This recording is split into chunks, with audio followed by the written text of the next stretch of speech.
Growing our own peanuts is super interesting one, almost similar task of growing potatoes.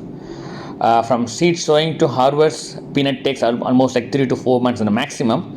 My paternal grandfather is like a magician producing peanuts in 100% natural way back in India.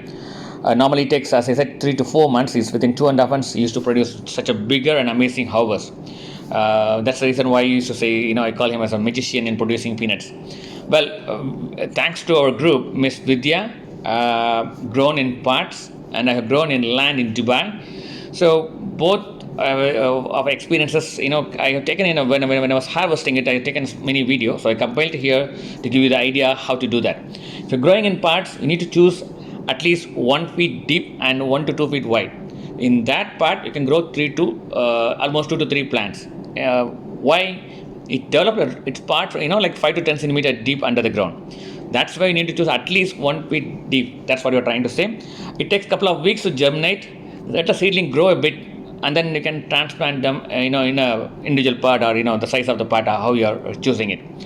As we said, peanut is a tropical plant. It loves to grow in slightly humid and warm conditions.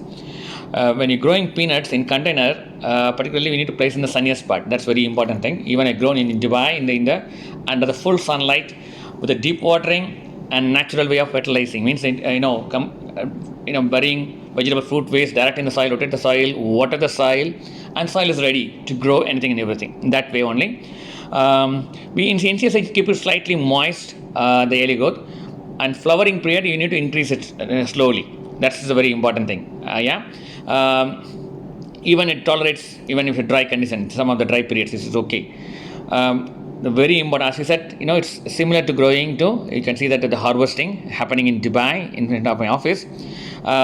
It's a peanut tree, so should be covered in the base when that's very important. The same way we are doing it, earthing up in the potatoes, that's very important thing. About 10 inches tall, that's the time, you need to base to cover more with the soil. This will produce more seed pods, right? And they are leguming, so no need an additional nitrogen fertilizer. We need to more of phosphorus and potassium fertilizer when they're flowering started. Actually, they are yellowish, right? How to harvest? When to harvest? Same way how you see in potatoes, ready to harvest when the leaves begin to fade and become yellowish. Then you have to water the soil. How I did it, you have to water the soil just for to facilitate the process. Then you can harvest so nicely and wash it and ready to use. So this is the very easiest one to grow. Everyone can try in parts and even in land. Super easy. It will be super impressive when you grow your own food, such like peanuts. As I said, it takes just 2 weeks to seedlings to form and 3 to 4 months maximum to harvest. That's all. So try growing peanuts during the warmer time, and then it loves the sun. With the normal watering, in the beginning you should water, keep it moist. When the flowering started, increase, deep watering and side dressing using, potassium and phosphorus fertilizer. That's all. Thank you, everyone.